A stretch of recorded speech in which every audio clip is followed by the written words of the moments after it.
Bon, eh bien, merci à vous tous et toutes d'être venus.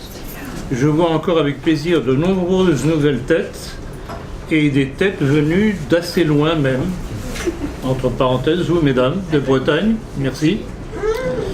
Ça fait toujours plaisir. J'avoue que ça représente une certaine responsabilité. Je ne sais pas si vous en êtes conscient. Parce que votre appui me met une fameuse charge sur les épaules. En tout cas, merci encore une fois à toutes et à tous. Venez de plus en plus nombreux, faites connaître. Ce n'est que comme ça qu'on finira par y arriver. Et on y arrivera. Vous savez qu'une des phrases que je répète souvent, c'est que la volonté est la suprême créatrice de l'histoire. Nous devons être cette volonté. Donc quand vous partez d'ici, ne partez pas seulement, tout au moins je l'espère, satisfait d'avoir ce que vous avez entendu, mais avec la volonté de transmettre. Je compte sur vous. Bon, donc le sujet d'aujourd'hui est réflexion sur la révolution qui ne vient pas. En tout cas, pas pour le moment.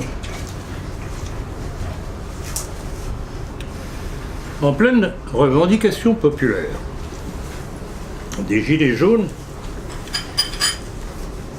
en réaction à la précarité financière de plus en plus de Français, il m'a semblé utile d'analyser ce que peut et doit être une révolution.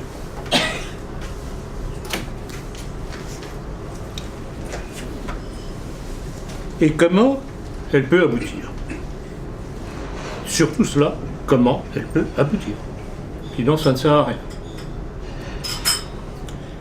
Cette irruption populaire des Gilets jaunes est la conséquence de la politique libérale menée déjà depuis des décennies, qui ne se préoccupe nullement des intérêts du peuple français. Et ce que je dis pour le peuple français est valable pour tous les peuples, au moins européens, pour compter les autres. Et si vous êtes là aujourd'hui, vous, monsieur, vous en êtes un exemple. C'est que vous vous sentez, vous aussi, concerné. Donc, si l'on veut comprendre ce que représente et quel peut être l'avenir de cette réaction de survie des Gilets jaunes, et l'action que l'on peut avoir sur elle en vue de son aboutissement, il faut analyser ce qu'est une révolution. Alors, on peut définir plusieurs types de révolutions. À la suite d'un mouvement populaire, donc les Gilets jaunes pourraient correspondre à cela, une révolution de palais, c'est-à-dire une révolution d'un clan contre un autre au sein de la structure de gouvernement, ou un coup d'État militaire, ou bien un mélange de ces trois possibilités.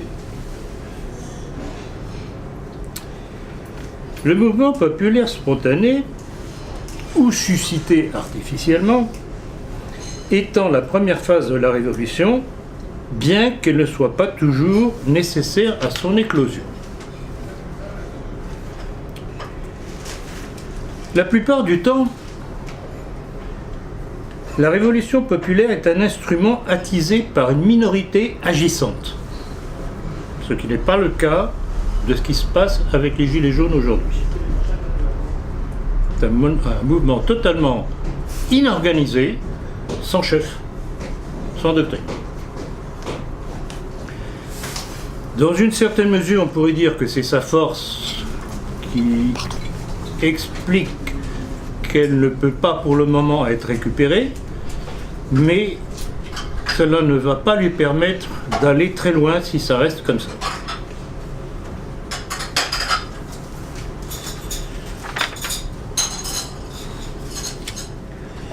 Donc, elle n'est pour le moment qu'une simple expression de désespoir non conceptualisée d'une situation économique devenue insupportable.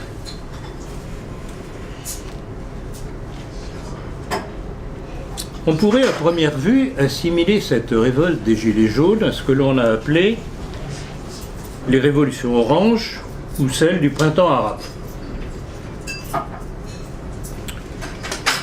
Or, on sait très bien qu'en ce qui concerne les révolutions oranges, comme celle dite du printemps arabe, si effectivement elles ont mobilisé des masses très importantes, des masses populaires très importantes, elles ont été suscitées, téléguidées, instrumentalisées.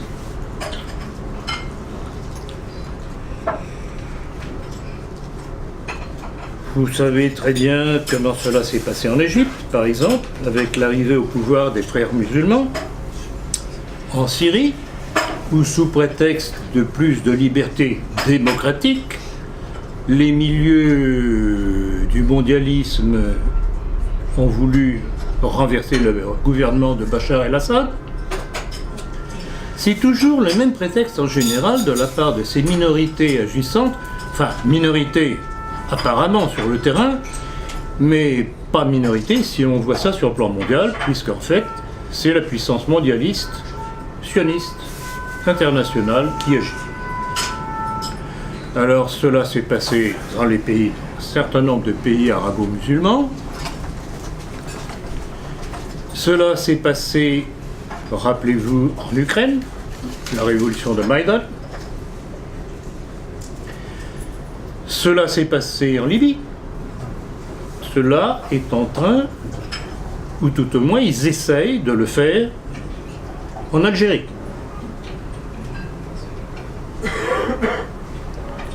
Et rappelez-vous, cela date déjà maintenant d'un certain nombre de mois, les vaticinations d'un certain Bernard-Henri Lévy appelant à la déstabilisation de l'Algérie et à l'intervention occidentale en Algérie pour rétablir la démocratie et la liberté. Toujours la même chose. Alors pourquoi, petite parenthèse en ce qui concerne l'Algérie, pourquoi cette demande de notre intellectuel, je dirais pas national, de Bernard-Henri Lévy?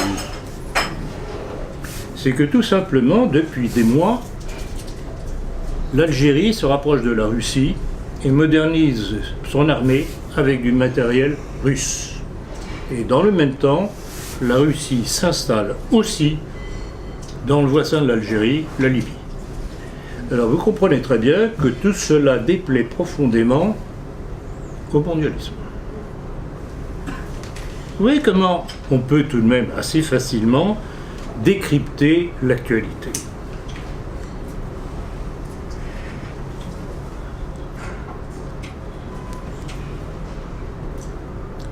Donc, en général, derrière toutes ces révolutions, vous trouvez la main du Mossad, la main de la CIA, la main de Soros. On pourrait dire que c'est la même main.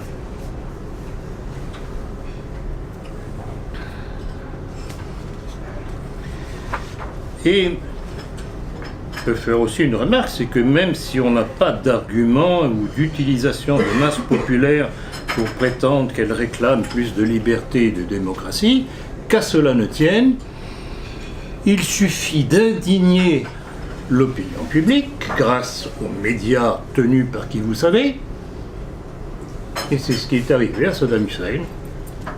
Il n'y avait pas eu, que je sache, de soulèvement populaire contre lui, mais un beau jour, il y a eu un tel montage médiatique que, au nom de la conscience universelle, il a été décidé d'ingérence dans les affaires intérieures du pays. Et vous savez ce qui est arrivé. Au nom de la démocratie, bien sûr. Donc voilà pour brosser un petit peu le tableau de révolutions récentes qui ont ou non plus ou moins abouti. Mais pour parfaire je pense, le sujet de la révolte des Gilets jaunes, il m'a semblé bon aussi de faire un petit retour en arrière dans l'histoire des principales révolutions qui ont touché l'humanité. Et bien entendu, je vais commencer par la révolution dite française. Donc nous allons faire un peu d'histoire. Contrairement à ce que l'on enseigne généralement dans les manuels de la République, la révolution dite française n'a pas été une révolution populaire. Elle a été une révolution intellectuelle. Intellectuelle d'abord par les Lumières, puis relayée par la suite par l'action des loges. Les loges, comme vous le savez, importées d'Angleterre, les loges ayant été officialisées en 1717 à Londres, mais qui avaient déjà une longue histoire derrière elles, et qui est arrivée progressivement en France. Et je voudrais répondre aussi en passant à certaines visions quelque peu erronées de ce que fut réellement la Révolution dite française, puisque certaines personnes tentent à accréditer que la Révolution française fut franco-française. C'est absolument faux. La Révolution française fut une révolution étrangère. Et c'est pour ça que quand j'en parle, je spécifie bien dite française. Ce n'est pas par hasard. Elle fut étrangère par l'action de la maçonnerie anglaise, par l'argent juif et tous les intervenants étrangers qui en ont fait partie. Les Cagliostro, les Weisshaus, les Klotz, les Franklin, les Barras. Donc vous voyez, quand vous voyez cet ensemble de personnages qui ont été les véritables acteurs de la Révolution, on ne peut pas dire que ce fut une révolution franco-française. Je ne citerai pas de nom, j'y ai déjà touché dans un communiqué et dans l'éditorial du dernier numéro de la Politique. Je n'en dirai pas plus, j'espère simplement que le message passera.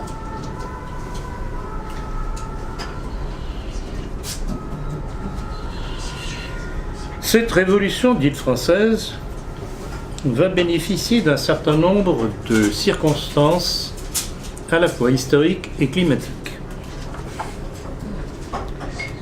Elle est le fait aussi, malheureusement, des hésitations de Louis XVI, qui héritent de la situation quelque peu compliquée que lui ont léguée Louis XIV et Louis XV. Vous savez que j'ai déjà parlé à plusieurs reprises des conséquences de la politique de Louis XIV.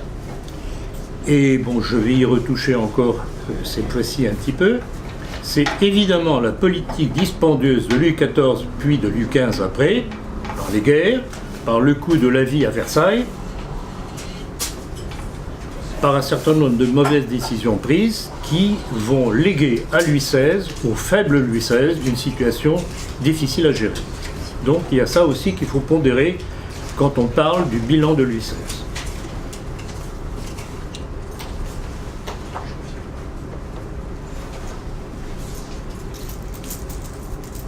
Dans son livre « La rébellion française, mouvement populaire et conscience sociale », l'historien Jean-Nicolas dénombre au moins 8528 révoltes de communautés paysannes au cours de cette période, qui toutes ont justement comme élément commun la paupérisation. Et c'est là que l'on rejoint un petit peu l'exemple avec les Gilets jaunes. Mais ils n'ont été que utilisés pour qu'aboutisse la Révolution. Et c'est ça que je veux faire toucher du doigt maintenant. Il y a eu donc une circonstance extérieure, climatiques, la rudesse d'un hiver. L'été précédent avait été une succession de sécheresses puis de pluies calamiteuses qui avaient détruit les récoltes. Et progressivement, le peuple a faim. Cela aurait pu être réglé par de bonnes décisions, mais une chose que l'on ne sait pas, c'est que, alors qu'il y avait eu ces mauvaises récoltes et la pénurie de denrées alimentaires de première nécessité, l'action des séides de Philippe Égalité, le duc d'Orléans, accaparant les denrées pour faire monter leur prix, faisait en même temps monter la colère populaire. Donc tout a été instrumenté. Donc vous voyez, au départ d'une révolte populaire ayant ses raisons tout à fait valables, une minorité va s'en servir du fait de la faiblesse du pouvoir qui ne s'est pas contré, notamment l'accaparement des denrées. Je voudrais rappeler une chose dont j'ai été témoin lorsque je résidais au Portugal, c'est qu'il y a eu à un moment donné, ça remonte dans les années 60 à peu près, il y a eu une période de récession au Portugal. Ça a commencé, il y a eu, comme avec Philippe Égalité, la tentation d'un certain nombre de puissances économiques de faire monter le mécontentement populaire contre le régime de Salazar. Et le régime de Salazar, contrairement au faible Louis XVI, a trouvé la parade. Il a fait installer dans toutes les villes des centres de distribution des denrées de première nécessité à prix cassé, ce qui a permis de passer sans grande difficulté la période de pénurie. Donc, si je fais cette petite parenthèse, c'est pour vous signaler, bien souligner que quand un pouvoir veut se défendre, il peut se défendre, il y a toujours les moyens de parer à une situation donnée.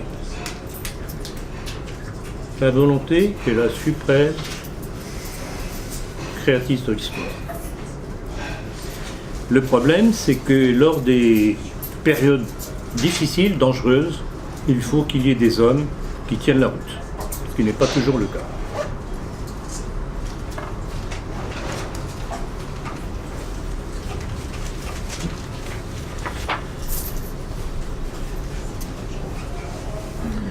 Il y a eu aussi une chose qui a aggravé les finances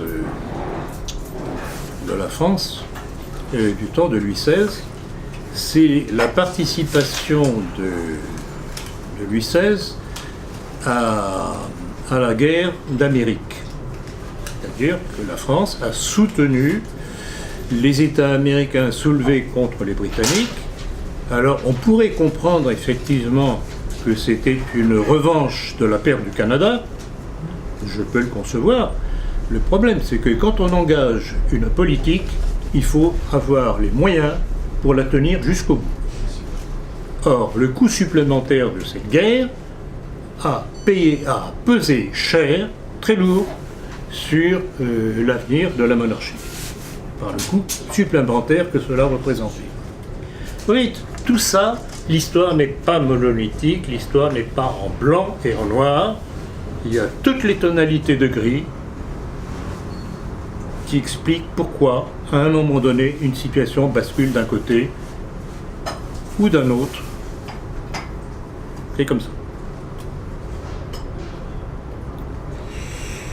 Alors, il est évident que cette décision de participer à la campagne d'Amérique, avec qui? Avec les Lafayette, avec les Rochambeau, qui étaient quoi? Ils étaient francs-maçons. Ben, ils étaient tout à fait à leur place, puisque venaient au secours des francs-maçons de Washington. Washington lui-même. Donc vous voyez, le ver était dans le fruit partout, sous Louis XVI, ce malheureux Louis XVI. les choses auraient pu tourner autrement, puisque disons que la situation sous Louis XIII, je ne dirais pas qu'elle était comparable, mais elle était au moins aussi dangereuse. Simplement, Louis XIII a eu l'intelligence et la chance de trouver un Richelieu, ce qui n'avait pas été le cas de Louis XVI. Et alors, on va voir l'enchaînement des événements. C'est fascinant. Donc, Louis XVI, pour pouvoir financer la campagne d'Amérique, est obligé, puisque ça ne se passait pas comme aujourd'hui. Le roi n'engageait pas des dépenses sans être obligé de demander la permission au Parlement. Et à l'époque, il a été obligé de demander ça pour pouvoir engager les frais. Et c'est là que on va passer à une deuxième phase de l'agitation populaire, profitant de la situation économique de la France à l'époque. Le 9 juillet, l'Assemblée se proclame Assemblée nationale constituante. Et ainsi, une nouvelle phase va être enclenchée. Et là encore, toujours la même faiblesse. Alors qu'un nombre de députés effrayés par la tournure des événements se retirent, déclarent qu'ils ne sont pas d'accord, les meneurs déclarent que ce ne sont pas les représentants qui décident, mais le peuple lui-même qui se décide. Donc, il y a là, de la part des révolutionnaires, une prise à témoin de la nation, sans qu'elle ait été consultée, mais que eux, révolutionnaires, prennent comme étant acquise. C'est une chose qu'il faut souligner, parce que c'est une forme de manipulation de tous les pouvoirs de la République depuis lors. On fait croire que le peuple a dit, alors qu'il n'a pas dit. Et s'il a dit quelque chose, s'il a décidé, pour une fois intelligemment, ce qui était conforme à ses intérêts, prenez l'exemple du rejet de la Constitution européenne, ah mais qu'à cela ne tienne, on fera passer ça sous une autre forme, et ce sera le traité de Lisbonne avec M. Nicolas Sarkozy. Donc, une notion sur laquelle j'insiste encore une fois, c'est que pour ces gens-là, pour ceux qui dirigent la République, la démocratie n'est valable dans ses décisions que si elle est conforme à ce que eux veulent. Sinon, on revote jusqu'à ce qu'ils obtiennent ce qu'ils veulent. Tout à l'heure, on a fait l'entretien, bon, cette fois-ci c'est un petit peu décalé par rapport aux autres mois. On a parlé justement de ça. Il y a un certain nombre de déclarations que l'on m'a rappelées lors de l'entretien, notamment une de Bernard-Henri Lévy qui disait, si je ne me trompe, on ne doit par contre, on ne doit pas tenir compte du vote c'était quoi déjà? Des populistes. Quel exemple de bon démocrate quand même. Donc vous voyez, mais ils se croient tellement sûrs d'avoir gagné qu'ils vous disent les choses en clair. Et ça, ce sont des choses qu'il faut faire comprendre autour de nous. Nous ne sommes pas en démocratie. Nous sommes dans une dictature au nom de la démocratie. Pas la même chose.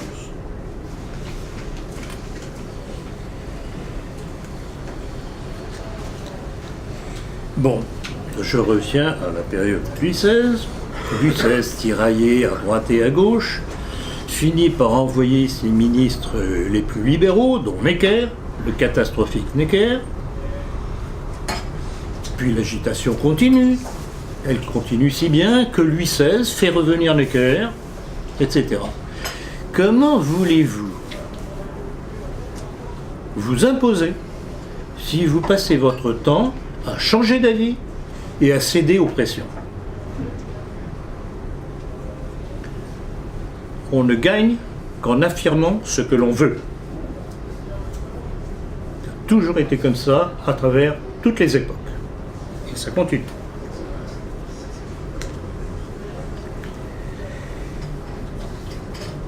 Et par exemple, petit rappel, suite à la démission de Necker, c'est Camille Desmoulins, le bien connu Camille Desmoulins dans les manuels de l'histoire de la République, qui agitera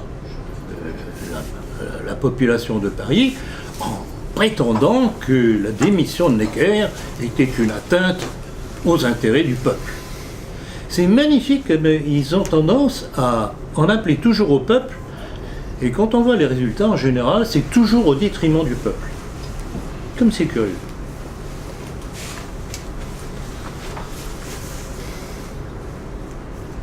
Donc l'agitation va continuer, ça monte. Et puis on arrive au 14 juillet. Et la foule bien chauffée à blanc par un certain nombre d'agitateurs se dirige vers la Bastille. Il demande au gouverneur, ce malheureux Delaunay, de leur ouvrir les portes. Delaunay commence par refuser. Et puis un parlementaire venu de je ne sais plus où vient les rassurer que tout va bien se passer, mais qu'ils veulent simplement libérer les prisonniers, etc. etc. Delaunay ouvre les portes de la première enceinte. Et puis voyant l'agitation populaire avide de carnage, il fait tirer dessus.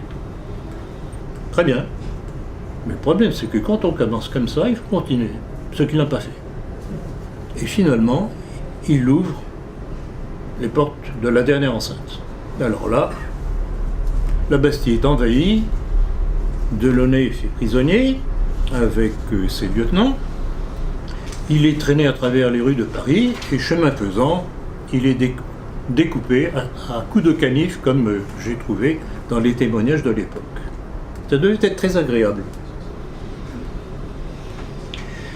Et donc, toc toc toc, d'insurrection en exsurrection, puis vous imaginez l'image auprès du reste de la France. La Bastille a été prise, ce symbole de la monarchie. Voilà ce que c'est qu'une révolution.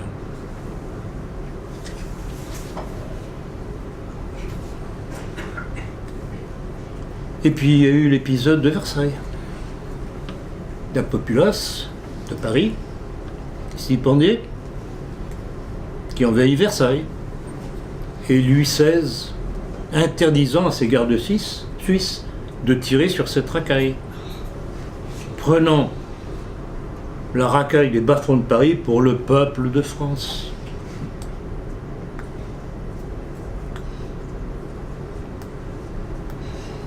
Voilà ce que c'est qu'une révolution. C'est toujours l'action d'une minorité agissante se servant d'une partie de la population, quelle qu'elle soit d'ailleurs, pour arriver au pouvoir. Et s'il n'y a pas en face un pouvoir prêt à se défendre, coûte que coûte, eh bien c'est la fin. Et ce fut la fin.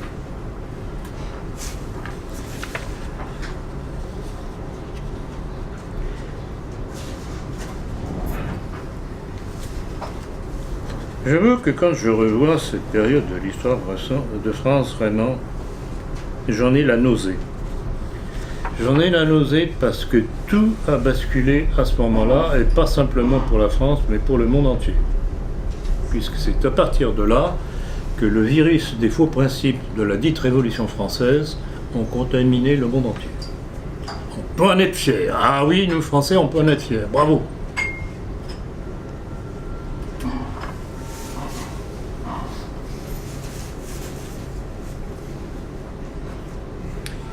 Et puis on va arriver à ce que l'on appelle la terreur de 1793. Avec les septembriseurs, ça s'est passé au mois de septembre, les charretées de condamnés sans jugement, vers la guillotine de ce bon docteur Guillotin, mais c'est historique, parce que la guillotine vient d'un certain médecin qui s'appelait Guillotin, qui était franc-maçon. Ah, comme c'est curieux.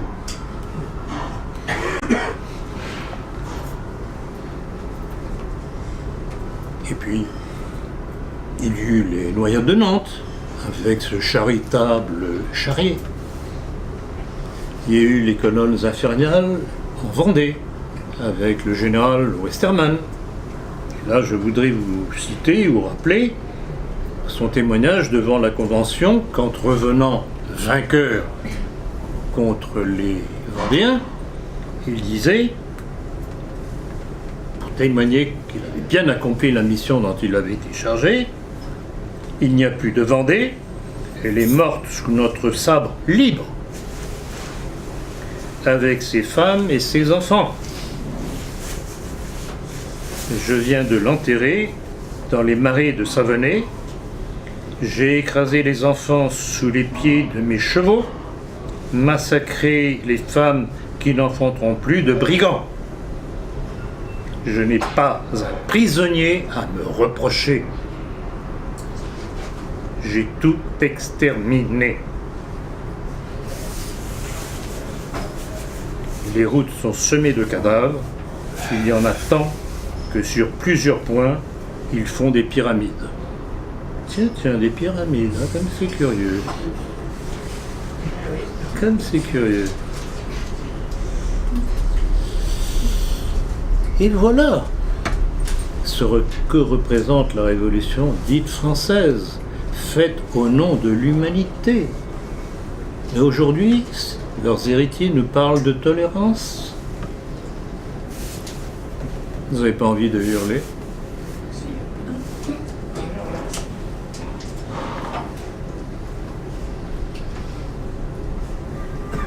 Donc voilà, si je vous ai fait ce tout de même très rapide évolution de la Révolution française, c'était pour vous montrer comment nos ennemis ont procédé pour arriver au pouvoir.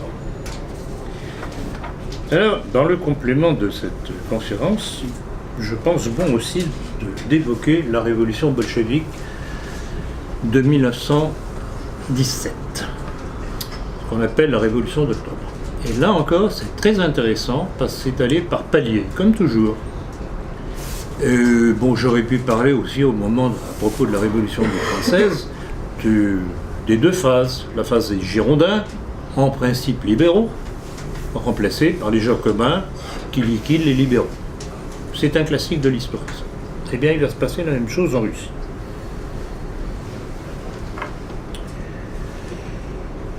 Et là encore, on touche du doigt à la faiblesse des tsars, des derniers tsars, comme Louis XVI. À chaque étape, Alexandre II, Alexandre III, Nicolas II, ils vont céder. Il y a eu un début de réaction, puisque la police politique, à une certaine époque, la police politique tsariste, ce qu'on appelait l'Okhrana, rappelez-vous, ça a été le point de départ de ce qu'on appelle les protocoles des sages de Sion, dont je vous ai déjà parlé lors d'une conférence il y a maintenant, il doit bien y avoir 2 ans. Je crois qu'on en est à 250 000 visionnages. Ça fera peut-être tout de même un certain nombre de Français qui auront appris certaines choses. D'ailleurs, ce qui fait enrager d'ailleurs un certain nombre de personnes, pas simplement chez nos ennemis, mais aussi dans nos milieux. Donc, un petit peu comme avec Louis XVI, le pouvoir, enfin Louis XVI, je dirais plutôt Louis XV. Louis XV avait commencé à réagir contre la maçonnerie, puis petit à petit plaisir de la cour, etc.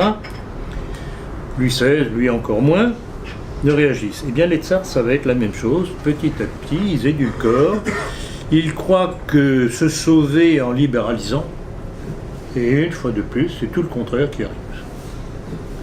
On ne se sauve qu'en réagissant, pas en cédant.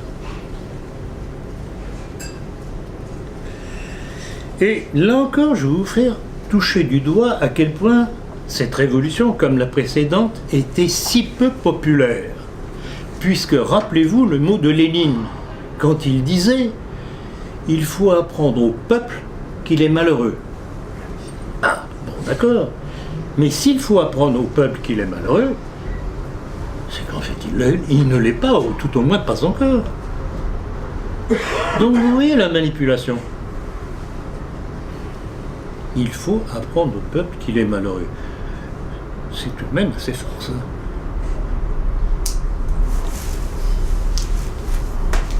Et là, on va rentrer donc dans la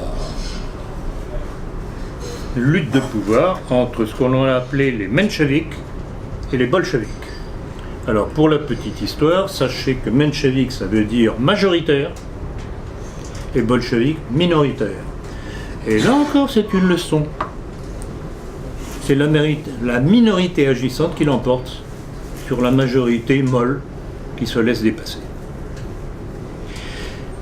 Est-ce que vous comprenez pourquoi je fais tous ces rappels historiques?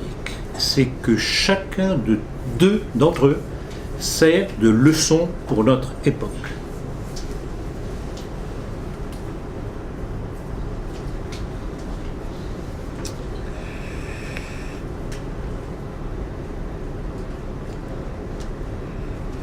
Il faut dire que l'action des bolcheviks au départ a été assez astucieuse.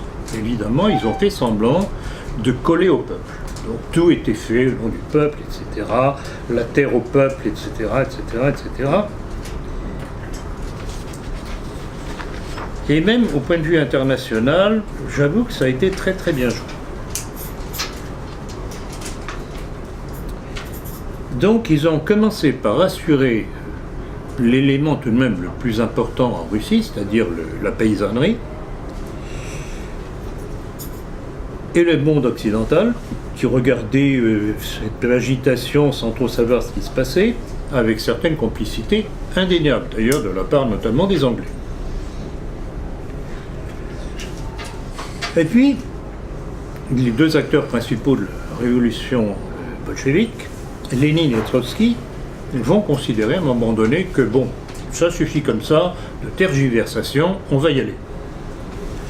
Et donc le 25 octobre 1917, Lénine et Trotsky lancent leurs partisans dans un soulèvement armé à Petrograd contre le gouvernement provisoire dirigé par les libéraux de Kerensky, c'est-à-dire les mencheviks.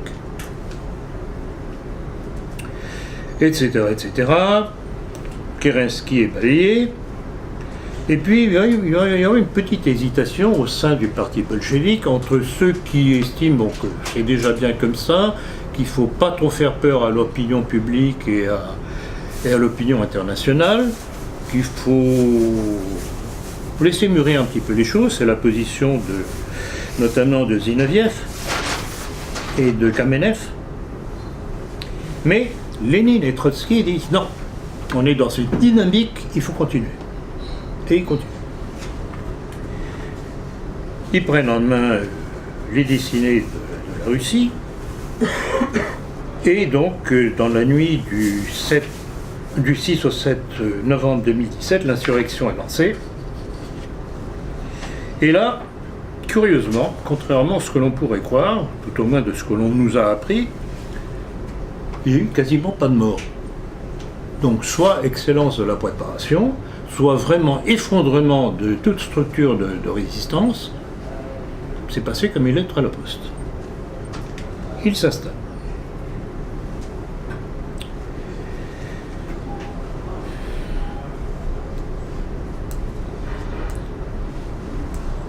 C'est une leçon, là aussi, de l'histoire, que, en fait, les révolutions, quand elles aboutissent non seulement du fait de l'action des agitateurs, qui en général viennent de l'extérieur, mais aussi par démission du pouvoir qui va être renversé. Si le pouvoir résiste réellement, il n'y a pas de révolution. Donc il y a dans toute préparation de révolution une phase de préparation des autorités pour leur faire croire que les choses ne sont pas telles qu'elles vont se passer, mais qu'il y a moyen de se comprendre, de s'accommoder. Donc ils désarment toute réaction, ils rassurent. C'est un élément toujours à prendre en considération. Et puis une fois qu'ils ont le pied en travers de la porte, eh bien ils ouvrent la porte et la révolution se fait.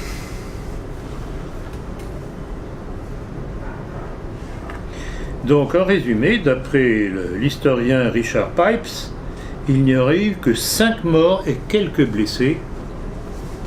C'est vrai que ça surprend quand même, c'est pas comme ça qu'on voyait la révolution bolchevique.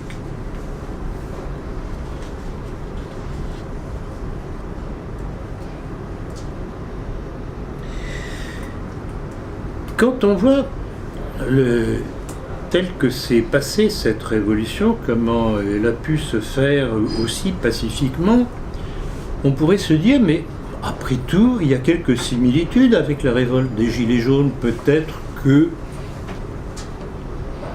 le pouvoir macronien du temps, quand même, et surtout quand je vois certains commentaires dernièrement concernant Emmanuel Macron, la nébuleuse macronienne, etc., c'est très curieux, mais même dans les organes proches du pouvoir, c'est pas très gentil pour Emmanuel Macron.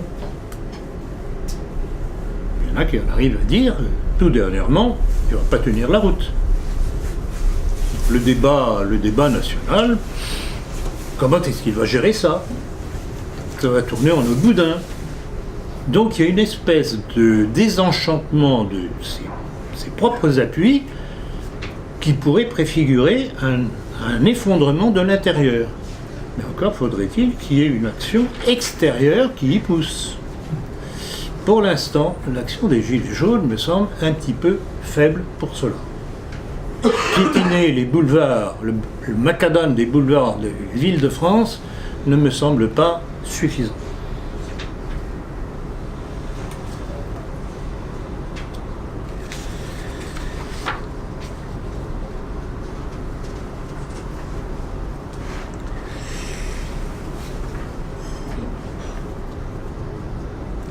Une chose qu'il faut remarquer aussi, et c'est valable et pour la Révolution dite française et pour la Révolution bolchevique, c'est la rapidité de décision et d'exécution. C'est-à-dire qu'une fois qu'ils ont lancé leur machine, ils ne s'arrêtent pas. Ils profitent de la dynamique et ils ne donnent pas le temps au pouvoir de se ressaisir. C'est très important. On pousse l'avantage jusqu'à la victoire. C'est la leçon de ces deux révolutions en tout cas.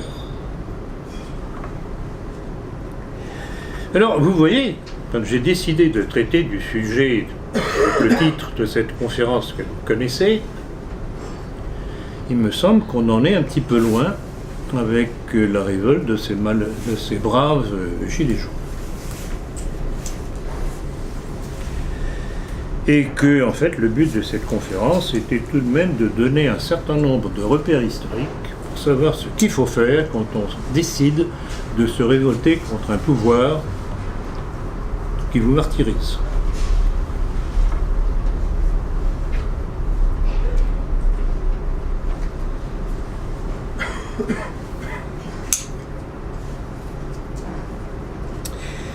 La rapidité de décision et d'exécution lors d'une révolution. Eh bien, c'est justement ce que la révolution nationale portée par le maréchal Pétain n'a pas su faire. Je ne sais pas, ceux parmi vous qui auront lu mon livre « Le nationalisme français », j'ai consacré un chapitre à la leçon de Vichy. La révolution nationale de Vichy n'a pas été une révolution. Ça a été un concours de circonstances du fait de la débâcle, du fait de la peur panique qui a saisi les responsables de la débâcle, qui les a fait fuir, qui en Angleterre, qui aux États-Unis, qui en Afrique du Nord. Donc il y a eu une vacance du pouvoir. Et le président de la République de l'époque, Albert Lebrun, ne sachant que faire, face à l'avancée des troupes allemandes, ne sut que faire une chose, appeler un chef militaire au prestige bien connu, le maréchal Pétain, pour assumer les conséquences de la déclaration de guerre bien inopportune faite par la Troisième République sous injonction de l'Angleterre. Alors que la France n'était pas préparée avait été désarmé par le gouvernement de Front populaire de Léon Blum. Donc, j'insiste bien, et c'est encore une leçon de l'histoire que je veux vous faire partager. La révolution nationale du maréchal Pétain n'a pas été une révolution. Ça a été le résultat d'une désertion du personnel politique responsable de la débâcle. C'est pas la même chose. Et alors en plus de ça, ça a été un amalgame d'éléments totalement disparates. Et je livre cette réflexion à ceux qui disent « Ah, il faut faire l'union ». On ne peut faire d'union efficace qu'avec des gens compatibles sur une doctrine donnée. Sinon, ça part dans tous les sens. C'est ce qui s'est passé à Vichy. Prenez simplement la décision de l'interdiction de la maçonnerie. Ça a mis des mois avant d'être décidé. Certains étaient d'accord, voulaient le faire tout de suite parce qu'ils savaient que c'était urgent. Si on voulait avoir la liste de tous les appartenant à la maçonnerie, et d'autres qui non, c'est pas nécessaire, etc. Et puis sans compter les complices.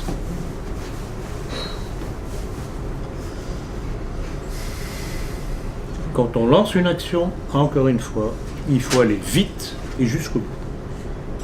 Et le résultat de ces hésitations, plus ou moins voulues, c'est que Vichy ne sut jamais qui était franc-maçon ou ne l'était pas dans ses rangs.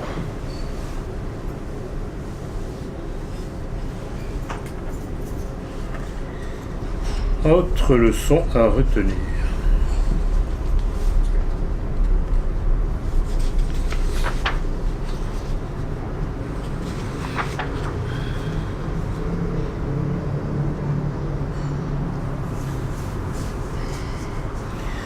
Il est bon aussi, il me semble, d'évoquer ce que fut la Révolution nationale socialiste. Là, par contre, on peut dire que l'arrivée d'Adolf Hitler au pouvoir repose sur une véritable connivence avec le peuple allemand. Pourquoi ? Pour deux raisons essentielles. L'humiliation de l'Allemagne par les traités de Versailles et du Trianon. Premier élément. Deuxième élément, la ruine de l'Allemagne, absolument vampirisée par la finance cosmopolite qui a appauvri l'Allemagne après leur défaite en 1918. Ce sont sur ces deux éléments de fierté bafouée et d'appauvrissement du peuple allemand que s'est créée la victoire du Parti national-socialiste. Et c'est pour ça que les historiens en général ne s'appesantissent pas sur ces deux éléments-là, parce que c'est un des seuls exemples à travers l'histoire où réellement la réaction populaire a servi l'arrivée au pouvoir d'un nouveau régime. Je ne vous parlerai pas plus que cela de l'expérience hitlérienne, vous savez ce que j'en pense, j'en ai déjà parlé, et si vous voulez compléter cela, vous l'avez dans mon livre Bonaparte et Bonaparte Hitler tout seul.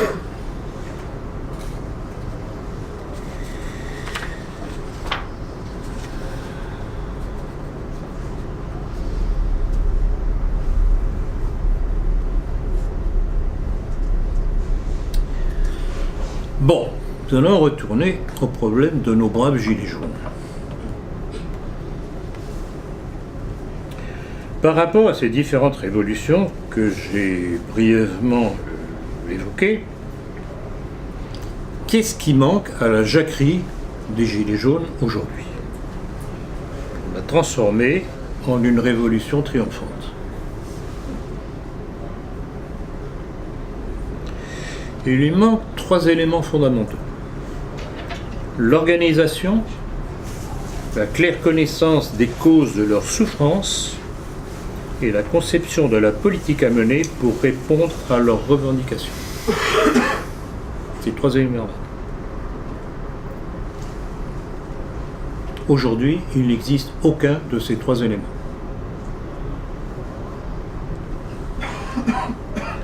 certes, il y a la mauvaise gestion des finances publiques, l'État macronien et les lobbies qui le soutiennent se souciant très peu de réduire leur train de vie pour répondre aux besoins des Français les plus nécessiteux. Ça, ils ont compris. Oui, mais après, qu'est-ce qu'ils font? Pour l'instant, rien. Et on voit très bien comment Emmanuel Macron et ses séides et ses aspirateurs jouent le temps. Le débat national. Le fameux débat national.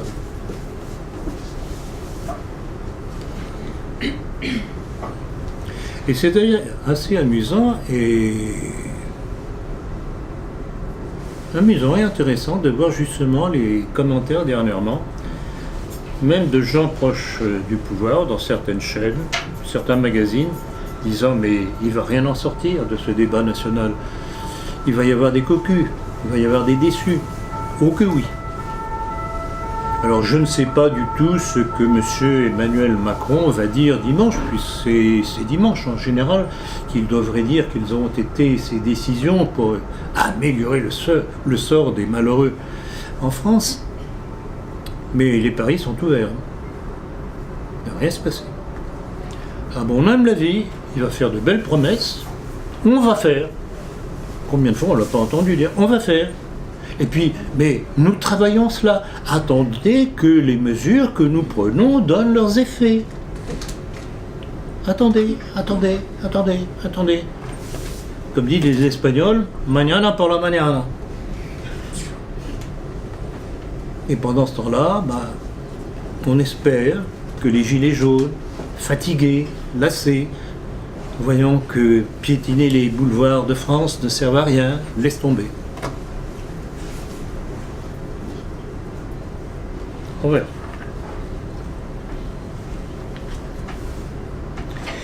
Et puis alors, vous avez vu, enfin, si vous avez eu le courage, j'en ai vu quelques-unes, mais j'ai plus eu le courage après, vous avez vu les performances de ce super président, tenant 7 heures d'affilée la parole, confisquant la parole. Quel homme! Oh, quel macho! Quel pouvoir!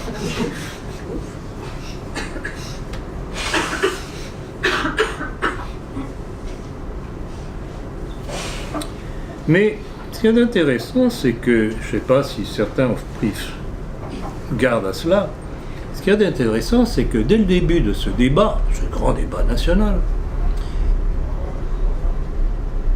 il y a eu des limites qui ont été posées. Pas question de parler de l'immigration. Oh non, surtout pas. Or, si les gilets jaunes voulaient mettre sur le tapis le problème de l'immigration, c'est qu'ils avaient compris que l'argent que la France généreuse dépense pour l'immigration, c'était autant d'argent de moins pour les nécessiteux de France.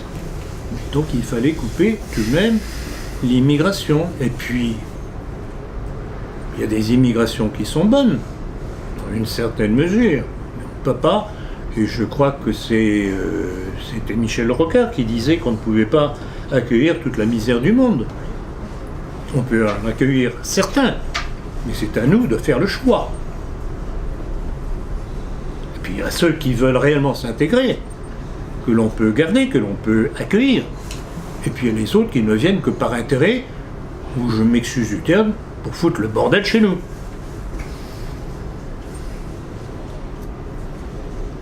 Mais, quand je parle, je m'excuse du terme de bordel, mais n'est-ce pas ce que la République, dès sa création, a toujours voulu? Le désordre. La République, en fait, règne par le mensonge et par le désordre.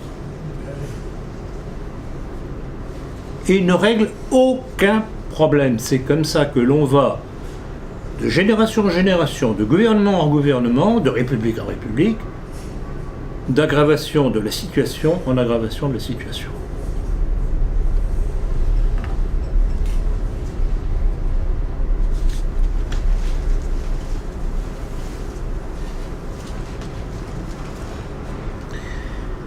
Et c'est ça que je voudrais faire passer au travers de cette conférence pour ceux, pas simplement vous, la plupart d'entre vous, vous avez parfaitement compris déjà tout cela, mais pour ceux qui seront appelés, peut-être par hasard, en tapotant sur Internet, comme si souvent ils me découvrent, ce que je voudrais, c'est que tant que les Français n'auront pas compris qu'ils sont depuis la Révolution dite française, à part quelques intermèdes timides, face à un pouvoir qui veut la ruine et la destruction de la France, et je pose mes mots. Je sais très bien ce que je dis. Ils veulent la destruction de la France. Pourquoi ? Parce que la France, par ses origines, porte un message qui est contraire au message du mondialisme messianique. On n'en sort pas. Tout est là, on le comprend. Et alors, on peut réagir, mais vous savez très bien aussi ce que je rappelle très souvent, un peuple qui ne connaît pas ses ennemis ne peut pas réagir.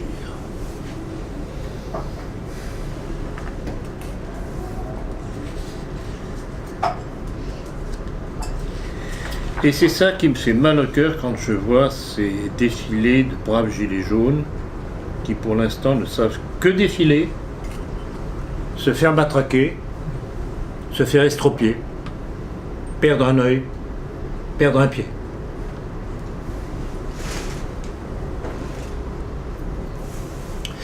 Et quand il y a une plainte qui est déposée par un certain nombre d'entre eux auprès de la communauté européenne, pour dire, mais écoutez, c'est pas très démocratique ce qui se passe, que fait cette bonne communauté européenne? Eh bien, elle ne répond pas. Donc, vous voyez, c'est un clan, c'est un gang international. Et de même que la France a été au départ de cette révolution dite française, j'espère qu'un jour, les Français seront à leur tour à l'origine de la révolution contraire, qui bouleversera tout à son tour dans le monde. Pourquoi croyez-vous que je prends tout ce temps, que je prends mois après mois, livre après livre, à écrire, à expliquer? C'est parce que je sais très bien que nos compatriotes sont victimes d'un mensonge permanent et d'une occultation de la réalité. Et que si on veut y arriver, ce n'est qu'en leur rappelant l'origine de leurs problèmes. Je ne sais plus qui disait, je crois que c'est un Américain, qui disait à un moment donné que il parlait du peuple américain, que si le peuple américain savait qui les dirigeait, ce serait la révolution le lendemain. Donc vous voyez, c'est un problème général. Les peuples du monde entier, sauf ceux qui ont déjà réagi, notamment en Russie, sont victimes d'une mafia comme d'un cancer qui les ronge petit à petit. Et vous savez quasiment tous que j'étais médecin, neurochirurgien, et que très certainement dans ma démarche politique, il y a ma formation médicale qui a joué. La médecine, c'est quoi?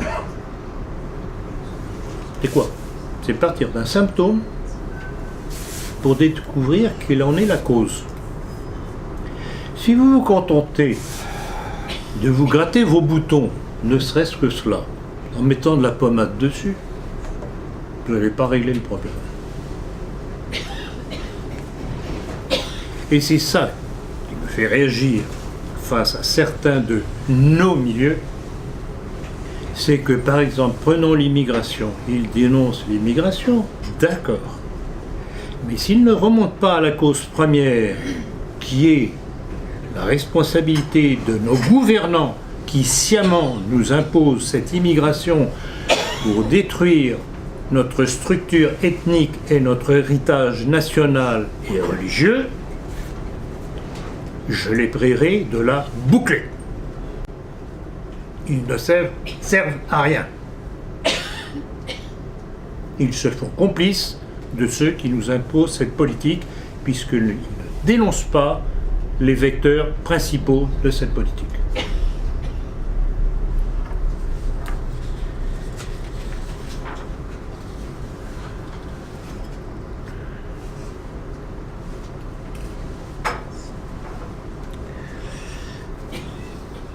Une petite chose sur laquelle je voudrais m'attarder un instant. Dans la plupart des révolutions que j'ai citées, il y a eu une participation de l'armée qui a aidé les révolutionnaires à faire basculer les choses. La Révolution française, c'est une partie de l'armée qui était déjà fortement maçonnisée, qui est passée du côté des révolutionnaires. Du temps de la révolution bolchevique, même chose. Une partie de l'armée, soit qui est restée passive, qui n'a pas voulu intervenir, restait ce qu'on appelle l'arme au pied, et puis une partie qui a basculé du côté des bolcheviks. De même en Allemagne. Hitler n'aurait pas réussi s'il n'avait pas eu l'appui et conscient, ou tout au moins plus ou moins discret, d'une partie de l'armée. Vichy, la même chose. Vichy a pu survivre dans les conditions très difficiles qui ont été les siennes, grâce à l'apport d'un certain nombre de cadres de l'armée, le nombre d'amiraux et de généraux qui ont été ministres. Amiral Platon, amiral Darlan, entre autres, dont je parlerai dans mon livre sur De Gaulle. Or aujourd'hui,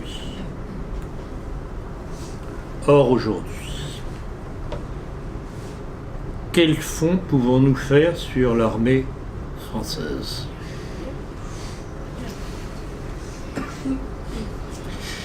Vous avez vu que dernièrement, le gouvernement, un peu d'y passer tout de même par les manifestations des Gilets jaunes, a estimé qu'il fallait faire appel à l'armée pour soulager les forces de l'ordre. Ça fait un petit peu tout de même jaser. Petit rappel, notre délicieuse Marlène Schiappa a dit que c'était absolument scandaleux de s'indigner de cela, que c'était une mauvaise intention d'interpréter cela de façon négative. Ah bon? Mais le gouverneur militaire de Paris, le général Leray, qu'a-t-il dit? Il a dit que si c'était nécessaire, eh bien l'armée tirerait sur les manifestants.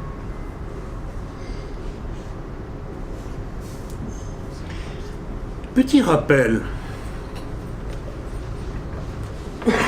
2015, le Bataclan, ça vous rappelle quelque chose? Que s'est-il passé? Il y avait une unité des militaires, la force Sentinelle, qui était à proximité, qui était toute prête à intervenir pour arrêter le massacre.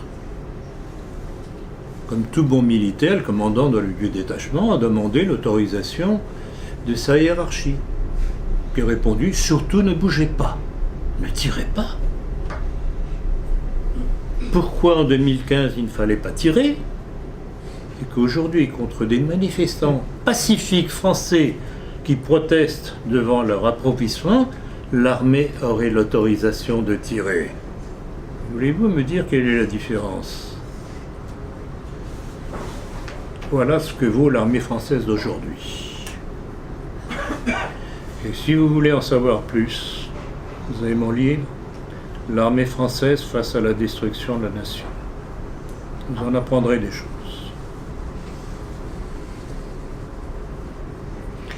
Je ne veux en aucun cas porter le discrédit sur l'entièreté de l'armée française. Je sais très bien que dans les jeunes cadres, il y en a qui ont compris, et pour eux c'est un calvaire.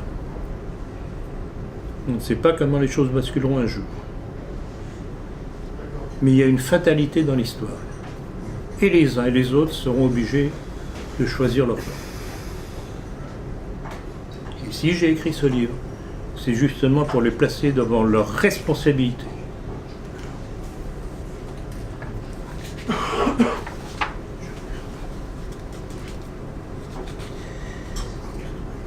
Je voudrais revenir, pour terminer, sur un certain nombre de revendications justifiées, ou pas justifiées d'ailleurs, des Gilets jaunes.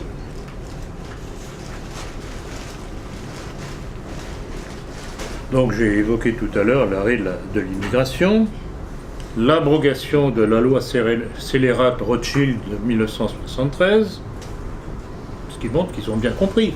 D'ailleurs, quand on voit un certain nombre de manifestations et des magasins, des inscriptions, des pillages de certaines succursales de banques, ça veut dire qu'une partie des Gilets jaunes commence à comprendre qui est derrière leur malheur.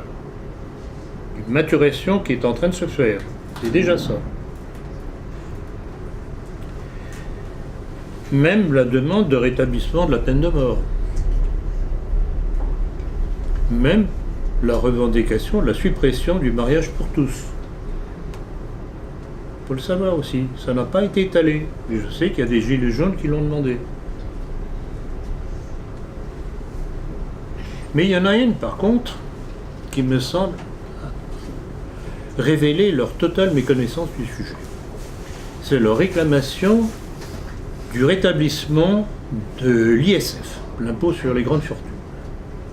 Ils n'ont pas compris que la perversité de Macron en la matière était que l'ISF était supprimé pour les placements en bourse, mais était maintenu pour les placements en immobilier.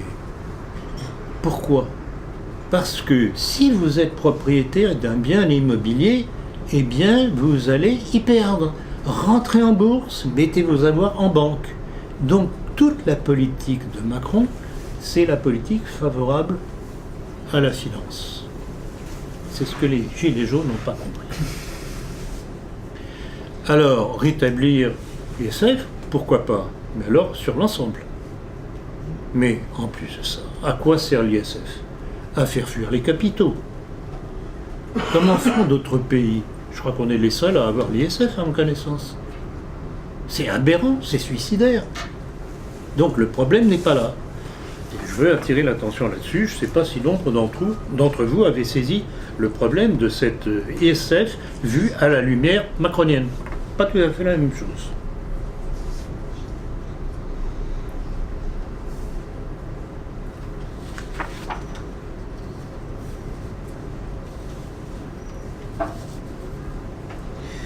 C'est curieux quand on revoit tous ces épisodes qui nous ont menés jusqu'à ce qui se passe aujourd'hui. On constate que périodiquement, il y a des gens qui ont vu clair et qui ont tiré un petit peu la sonnette d'alarme, même si ça surprend de la part de certains. Et je vais reciter une déclaration de l'ancien patron du CNPF, l'ancêtre de ce que nous avons aujourd'hui. C'est Jean Gandois. Ça date de l'entour 1996-97, je n'ai pas la date exacte. Et il reconnaissait ceci. Le travail et le capital national ne sont plus au service de la nation et des siens. Tout est dit. C'est exactement ce que les Français vivent aujourd'hui. Leur travail ne leur sert pas à eux, mais à d'autres intérêts. Et tant que les Français ne l'auront pas compris, eh bien, ils continueront à travailler pour leurs ennemis. Donc vous voyez comment, par petites touches, quelques rappels historiques, j'ai essayé de vous brosser le tableau de cette révolution qui ne vient pas. Pour essayer qu'elle vienne. Merci de votre attention.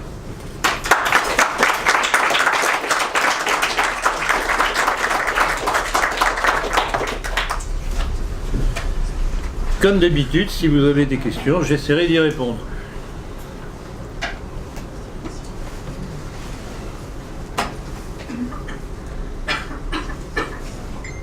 Je vais commencer.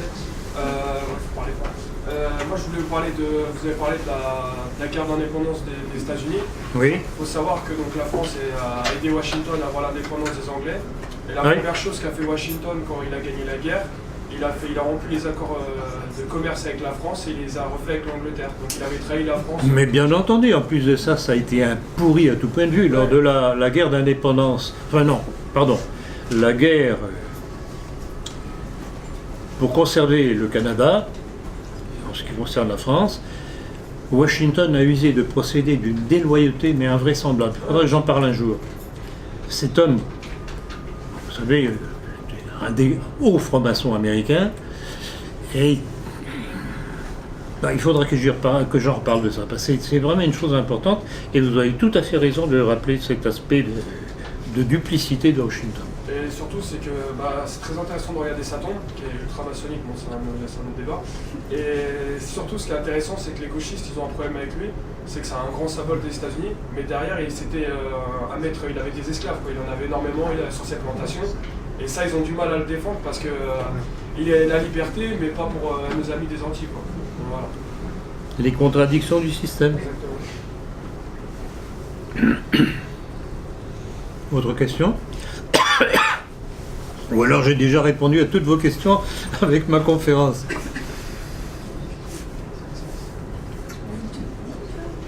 Questions concernant cette conférence, on peut poser les autres. Pardon? Les questions juste concernant les conférences, on peut... Ah non, ça peut être sur d'autres. Si vous avez écouté certaines autres conférences, il n'y a aucun problème. Par exemple... Oui. Du coup, vous parlez souvent des révolutions, c'est vrai que les révolutions, ça a été fait par les... Parlez plus fort parce que je ne sais pas très bien, comme le micro est directionnel, souvent on nous dit que les questions sont mal entendues. Vous parlez des révolutions, c'est vrai, c'est exact, il y a eu des minorités qui font l'histoire, qui agissent. Vous ne parlez pas beaucoup de la majorité qui aspire à, comme les Gilets jaunes, à quelque chose de mieux, à peut-être un meilleur régime, un meilleur système économique. Et je trouve que ce que vous dites, c'est vrai, c'est bien, mais vous ne dites pas assez, comment dire, que finalement les Français à l'époque, ils s'en foutaient un peu du roi, de la République, c'est pas ça qu'il a, c'est le pain, c'est ce qu'ils avaient à table. Je suis bien d'accord. Mais sauf que la grande différence, pour vous, c'est par exemple pour les Russes, pourquoi Trotsky l'a dit dans son livre en plus, même si je ne suis pas adepte de Trotsky, bien sûr que non, mais il faut que 50 000 ouvriers dans une usine se réunissent pour que vraiment ça marche, la révolution. Et vous le dites et autres, mais sauf que la grande différence, ce que vous ne dites pas, c'est pourquoi ces ouvriers se réveillent. Par exemple, les paysans, vous avez parlé des paysans russes, mais vous savez que le tsar a libéralisé le commerce et tout, que la vodka, c'est ce qui a décimé la paysannerie russe. Et sauf que c'était des juifs, des gens de la communauté, oui, des juifs, je le dis ouvertement, c'était des juifs. Et ce que vous ne dites pas, c'est que le tsar à l'époque, il n'a rien fait pour empêcher ça, il a vu que la paysannerie... Je crois que j'en ai parlé tout de même. Justement, j'ai accusé les derniers tsars de faiblesse. Mais justement, les derniers tsars, au lieu de... ils n'ont rien fait, voilà, justement. Ils n'ont rien fait. L'Église aussi, à l'époque, les orthodoxes n'ont strictement rien fait par rapport à ça. Ils voyaient des paysans s'appauvrir et bourrer la gueule. Voilà. Mais votre observation est intéressante parce qu'il y a un autre rappel à faire aussi. Comment est-ce que les Américains ont décimé les Indiens d'Amérique? Par des couvertures. Par l'alcool et la variole. Et la variole, Dans les couvertures qu'ils leur distribuaient. Voilà. Mais justement, ces mêmes paysans sont révoltés. Oui, bien sûr. Non mais justement, mais c'est ça qui est dramatique, c'est qu'à la fois il y a eu une fermentation populaire parce qu'ils n'en pouvaient plus. Le facteur d'un pouvoir faible qui ne prend pas les bonnes décisions pour régler les problèmes, et puis l'agitation de la minorité révolutionnaire. Ça, on retrouve toujours ces trois points-là. Ils ont adhéré, cette paysannerie a adhéré en quelque sorte au bolchevique. Et alors, parce que tout simplement, nous, on n'avait rien à leur proposer. Regardez les nationalistes français, on a quoi à leur proposer? On est aussi divisé que n'importe quel autre pays. L'Allemagne a réussi en 1933, elle a perdu en 1945, on voit les conséquences aujourd'hui. Les nationalistes français, on n'a jamais été aussi désunis. Pour moi, la France, personnellement, au niveau politique, elle est morte depuis déjà un moment. Elle peut se réveiller, mais jusqu'à la grande différence, il faudra vraiment qu'on fasse un lavage, on lave notre milieu, au niveau des nationalistes, parce que c'est malheureusement la trop de chapelle. On a trop de chapelle. c'est vrai, mais ça a toujours été. Partout, ça a toujours été. Il y a toujours eu des chapelles. Il y a un jour une chapelle qui prend le pas sur les autres. Oui, regardez l'Allemagne, c'est un très bon Exactement, exactement, oui, j'ai vu. Bon, Vous avez tout à fait raison, malheureusement, c'est vrai. C'est notre problème aujourd'hui. C'est d'ailleurs un problème que je ne cesse de dénoncer. Quand je parle justement de nos milieux qui ne remontent pas à la cause, tant qu'on ne remonte pas à la cause, on ne peut pas trouver la solution. Et c'est ce que j'ai m'efforce, conférence après conférence, livre après livre, à faire comprendre. Réveillez-vous, remontez la cause, cessez de prendre par exemple l'immigration comme la cause unique du problème, c'est une des raisons, ce n'est pas la seule. Et l'immigration peut être réglée d'une autre façon. Je ne sais pas si vous avez écouté ma conférence sur la colonisation. Écoutez-la, et on en reparlera. Et justement, je plaide la thèse, qui est plus qu'une thèse, qui est une constatation historique, c'est que les nationalistes n'ont jamais été pour la colonisation. Maurras l'expliquait très bien à l'époque. C'est la Troisième République maçonnique qui détournait l'attention des Français, et des jeunes Français notamment. Des scandales de la République les ont lancés dans l'aventure coloniale. Et pour moi, la solution entre les différentes communautés, qu'elles soient d'Afrique du Nord, noires ou autres, passe par une entente sur des intérêts communs, face aussi à un ennemi commun. Et cela, je constate que de plus en plus de musulmans le comprennent. Les choses auraient pu tourner totalement différemment. Le rôle, par exemple, du décret Crémieux. C'est à partir de là, quand j'ai commencé à dénoncer le rôle du décret Crémieux dans le divorce sanglant qui s'est produit entre la communauté arabo-musulmane et la France, ou tout au moins la République, ce ne sont pas les Français qui ont été responsables, c'est la République maçonnique, judéo-maçonnique, qui en a été responsable. Vous supprimez le décret Crémieux, ce qu'a fait Vichy d'ailleurs. Et du temps de Vichy, curieusement, il n'y a pas eu d'insurrection en Algérie, en Afrique du Nord en général. Ah, comme c'est curieux. Pourtant, Vichy était paralysé. Il y avait l'occupation. Son armée, désormais aux abonnés absents, il n'y a pas eu de révolte. De Gaulle arrive au pouvoir à Alger, rétablit le décret Crémieux, sétif. Et c'est reparti, et c'est le début de la guerre d'Algérie. Donc vous voyez le rapport de cause à effet. Et c'est ça qu'il y a de fascinant, c'est que quand on place bien le problème, c'est comme un mathématicien. Si vous ne passez pas bien le problème, les données du problème, vous n'arrivez pas à la solution. Et c'est pour ça, et je m'en réjouis, que de plus en plus de musulmans, quels que puissent être nos différences, qu'on ne va pas nier, et que chacun d'entre nous doit régler de son côté. Chacun chez soi, nous ne pouvons nous comprendre qu'en constatant que nous avons été lancés les uns contre les autres par le même ennemi. C'est la condition de notre survie à toutes nos communautés. Je pense que vous l'avez compris. Madame. Oui, monsieur, vous semblez un petit peu pessimiste vis-à-vis de la révolution dont on parle depuis tout à l'heure. En fait, la révolution, effectivement, il ne faut pas l'attendre de ces communautés réduites agissantes, ces minorités agissantes. Il faut peut-être plutôt l'attendre en termes d'évolution de la majorité. Pour tout vous dire, moi je suis en contact avec, de temps en temps, avec dans notre région, ce qu'on appelle les ateliers constituants. Et j'ai rencontré des gens qui sont, qui viennent de tout bord. Il y a de l'extrême gauche, il y a un petit peu de tout. Et on se rend compte qu'en fait, il y a une prise de conscience dans ces assemblées. Et en même temps, il y a une autocensure. Parce qu'en France, maintenant, nous sommes victimes de plusieurs lois liberticides. Non, c'est vrai, madame. J'avais pas compris encore. Hein.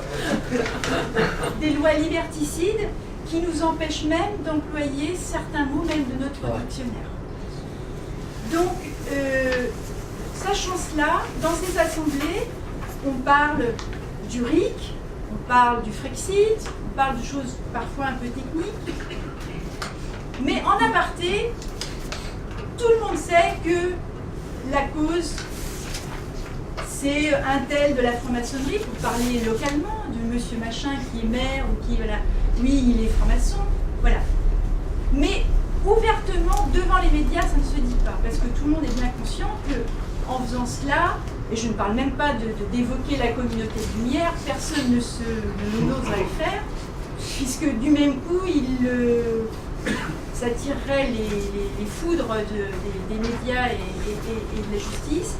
Et donc, en fait, j'ai l'impression, moi, en côtoyant ces assemblées, que tout le monde est conscient du fond du problème, mais personne n'ose s'exprimer, personne ne le fait. Bon, alors, écoutez, je ne suis pas si pessimiste que ça. Non, mais attendez, c'est justement pour ça que je ne suis pas pessimiste.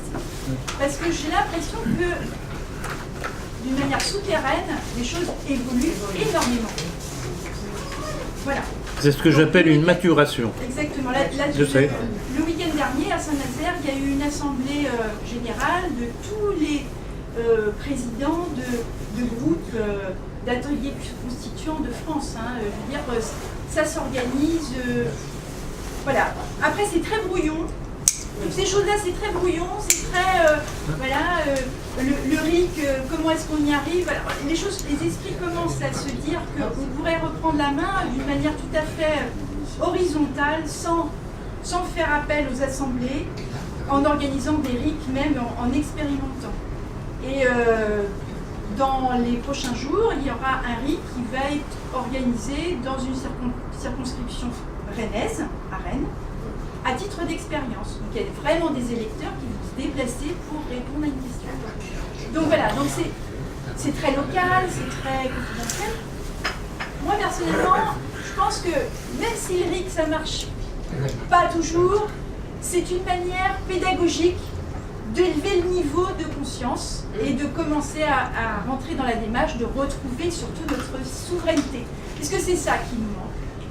Nous avons perdu notre souveraineté, aussi parce que nous avons perdu notre monnaie, nous avons perdu tout ce qui fait la force du pays. Écoutez madame, je suis enchanté de votre témoignage parce que c'est exactement ce que je constate aussi de par tout de même les contacts que j'ai.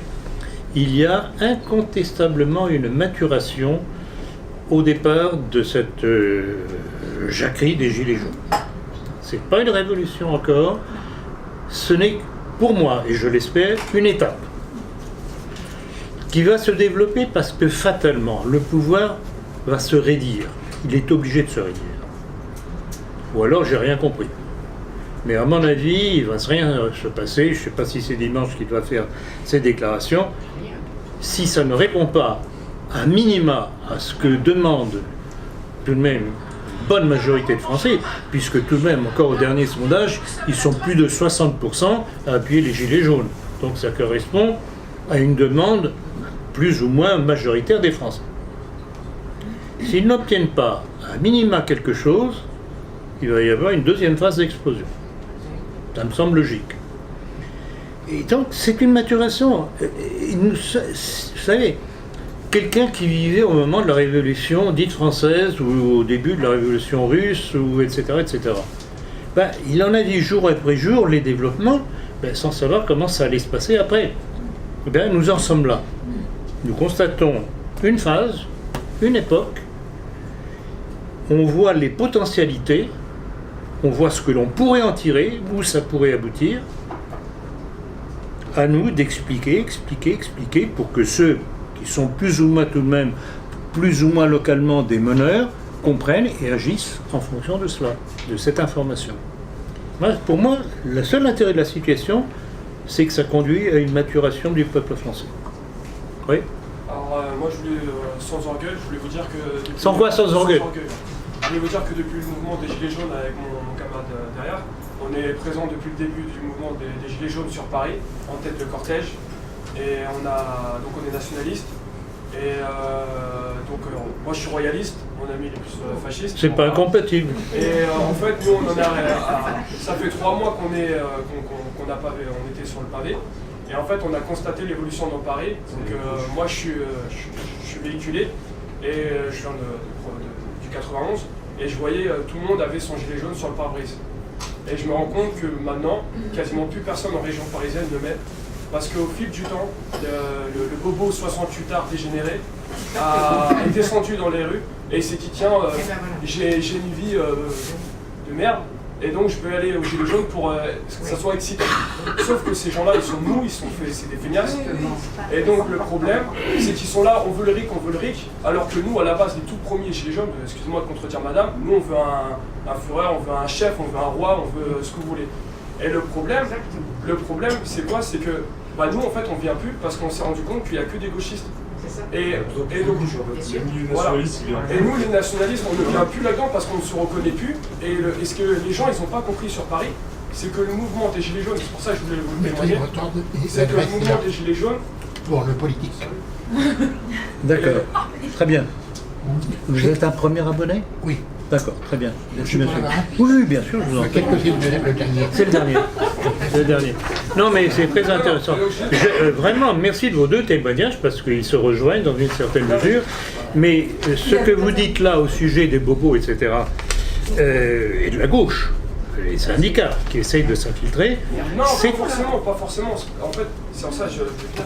C'est que, en fait, tout simplement, c'est ça que je veux dire, c'est que le mouvement des Gilets jaunes, c'est un mouvement de province. Et ça, les Parisiens, ils ne le comprennent pas depuis Paris. Oui, tout à fait. Ah, tout à fait. J'étais en tête de cortège, je parlais avec des gens qui venaient de Dijon, de Brest ou quoi, et ils disaient on vient sur Paris parce que, vous connaissez, c'est un État jacobin, donc tout se passe à Paris, donc c'est là où il faut être.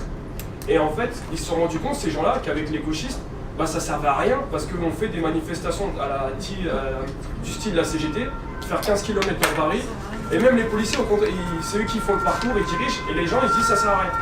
Nous, à la base, ce qu'on trouvait intéressant, c'était l'Arc de Triomphe, être dans le 6e arrondissement, et là, les bobos, ils supportaient pas ça, parce qu'ils disaient ah putain, ils sont en bas de chez moi, on détruit nos beaux quartiers. Là, pendant la période des soldes, on a ruiné la période des soldes. Ils ont gazé les Chinois au printemps à Galerie Lafayette. Mais juste pour ça, c'était une victoire en Sarclou. Et après, les partis gauchistes, ils ont récupéré le mouvement. Et ça se passait tout le temps du côté de Bastille, République, quoi. Et là, c'est le gouvernement, vous voyez, on n'en entendait plus parler. Et le problème, il est que simplement, le provinciaux, il se dit, si c'est pour faire 4 km, autant aller les faire dans la forêt à côté de chez moi qu'aller à Paris. Tout à fait, non, je comprends parfaitement. Non, mais il y a une chose intéressante de ces deux témoignages. C'est que, en fait, il y a ce que l'on nous présente comme une manifestation nationale, et puis il y a les actions ponctuelles en région. Voilà, exactement. Et là, effectivement, ça peut être un noyau qui peut se développer et qui peut devenir national. Mais en province, vous qui êtes de Toulon, c'est vraiment, les gilets jaunes, ils sont encore sur les ronds-points en quoi, alors qu'à Paris, il n'y a plus personne. Ah oui, mais je sais bien. Alors, je voudrais revenir sur une chose, vous avez fait allusion à l'Arc de Triomphe. Il y a une chose qui m'a bien amusé et beaucoup fait plaisir. Je pense y avoir contribué. Je crois que vous m'avez compris. Non. La Marianne. Ah oui, c'est ça. Ouais, on était. La Marianne. Je ne sais pas qui a fait ça, mais il y a tout de même un symbole là. Bien sûr. Et alors en plus de ça, j'ai été surpris. Cette Marianne, justement, elle était creuse. Mais c'est tout un symbole, ça sapristi. C'est le vide de la République, tout simplement. C'est magnifique, là, vraiment. Il y a vraiment, dans les événements, quels qu'ils soient, il y a toujours un petit clin d'œil du destin qui définit une direction quand même. Là, quand j'ai vu ça, je me suis dit, ah, tiens. Oui, je voulais rebondir sur les deux questions précédentes et ce que vous avez dit sur les failles du mouvement des Gilets jaunes par rapport à l'ISF. Et donc en fait, pour moi, une des autres failles principales, en fait, c'est la majorité d'entre eux croient en la République. Voilà. Ah, tout à fait. Et que leur demande de référendum d'initiative citoyenne. Tout à fait. Et Je préfère populaire que citoyenne. Comme vous le dites très bien, l'opinion est manipulée par les médias. Et ce que M. Chouard n'a pas compris, c'est que même historiquement, la démocratie n'a jamais existé. Elle a toujours été entre les mains d'une minorité qui l'a manipulée par l'argent. Tout à fait. Et la démocratie grecque a duré très peu de temps comparativement à la période historique. De toute façon, la démocratie grecque a toujours été victime de ses voisins. Voilà, parce que c'était un gouvernement justement éparpillé, Alors en face d'elle, elle avait des pouvoirs constitués Et tant qu'on autoritaires. n'aura pas réussi à faire comprendre au peuple que ce dont il a besoin est un gouvernement organique et non pas démocratique, rien ne pourra se passer. Car on ne peut pas demander son opinion à des gens sur des choses bien précises telles que le nucléaire, à des gens qui n'ont aucune compétence. Quoi. Il faut Mais laisser évidemment, des spécialistes, mais évidemment, des élites mais évidemment. dans chaque domaine différent. Mais vous voyez, c'est ça qui est intéressant à travers de ces réunions, c'est que vous-même, vous êtes en constante maturation. Madame. Juste revenir sur... alors c'est vrai que le RIC, il a mauvaise presse, mais en fait c'est la matérialisation de ce qu'on appelle la subsidiarité. C'est-à-dire que tout ce que le peuple ne peut pas faire, tout ce que les parlements ne peuvent pas faire, c'est le chef qui le fait, c'est-à-dire pas grand-chose. C'est-à-dire que tout, c'est le peuple qui fait une grosse partie des choses. À l'époque de la monarchie, les corporations régentaient toutes les réglementations des métiers, de la circulation du commerce et tout ça. Et donc, le peuple n'avait absolument rien à voir. Il n'avait pas à s'occuper de ça. Et de la même manière, beaucoup de choses, c'était les parlements régionaux qui s'en occupaient. Le roi ne s'occupait de rien. Eh oui. Donc, c'est Les rois ont ses conseils, disait-on à l'époque. Les rois sont conseils. Donc, le RIC, il servirait à ça. Il servirait qu'au niveau local, déjà au niveau des communes, on soit intéressé et souverain dans les décisions qui vont se passer localement. Et puis petit à petit, on pourrait monter dans la hiérarchie du pays. Et on aurait, du coup, on n'aurait pas besoin... On ne parle pas de démocratie directe, attention. Hein. Le RIC, c'est pas de la démocratie Non, directe, alors, avec des votes... Ce que vous dites là est intéressant, je voudrais rebondir là-dessus. Quand on parle de démocratie, il faut s'entendre sur le terme. Il y a deux types de démocratie.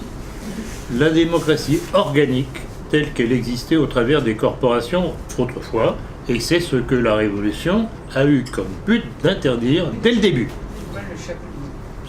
C'était fondamental pour elle. Pourquoi ? Parce qu'il leur fallait arriver à ce que l'on appelle aujourd'hui la démocratie inorganique, c'est-à-dire qui repose sur une fiction. Le peuple n'est plus consulté sur les sujets qu'il connaissait directement de par son métier et son vivre ensemble, comme on dit aujourd'hui, en société. On le consulte sur des sujets qu'il apprend par ses gazettes ou les petites lucarnes. Donc c'est totalement désincarné. La République, en fait, a créé un système politique abstrait qui ne repose sur aucune réalité. Mais, monsieur, Et c'est ce qui explique la décadence que nous vivons. oui, exactement. Et surtout, Plus haut, madame, plus haut. et surtout ça nous amène à être contraints et captifs, toujours. Ah ben bien entendu, ça va avec. Ah bah oui, le fameux prélèvement à la source, c'est carrément scandaleux, puisque c'est les shadows qu'on va pomper pour X raisons. Comment les gens peuvent tomber dans un système comme ça, quand on pense que le brave Michel Rocard, c'est quand même bien lui qui a mis ça, vénérable de la trilatérale, hein, quand même, faut le citer, hein, l'homme tant aimé du peuple, ose mettre en place un impôt modulable, c'est-à-dire on pousse le curseur, plus rien n'est voté. Tout à C'est fait. proprement scandaleux. Mais c'est la dictature. Et alors les là, ils sont béats, la République. Mais la République de quoi? C'est jamais qu'un système de gouvernement, ça, c'est tout.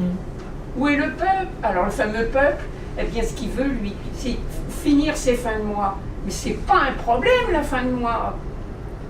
Il faut demander des comptes. C'est très joli, les parts de fromage qu'on nous met à chaque fois, ça part là, là. Mais quelle vérification avons-nous de ça? C'est lamentable. Qui Et à demande, chaque fois, qui demande ils se l'avis trompent du de- peuple pour la privatisation des aéroports de Paris? Ben voyons, Qui c'est- demande l'avis du peuple c'est pour magnifique. le bazardage d'Alstom, des barrages de France, etc., etc. Regardez ce brave Vauquier qui essaye de se prendre le chou avec C'est un Guérini. pauvre imbécile. Permettez-moi de le dire, c'est un pauvre Donc, lui dit, imbécile. on sait que vous êtes autoritaire. Est-ce que ça vient dans un débat, ça?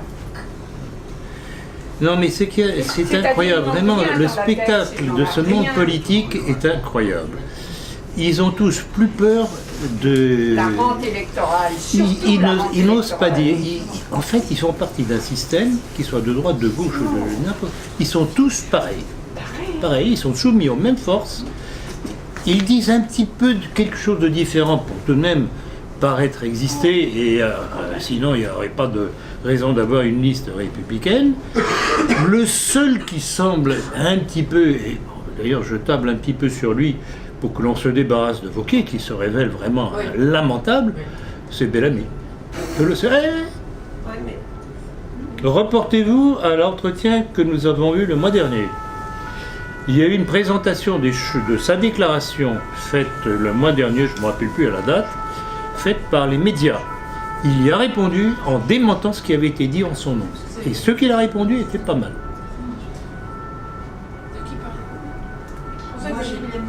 Je lis un peu partout que derrière Bellamy, c'est un peu la devanture, et que derrière, c'est Arnaud Danjean.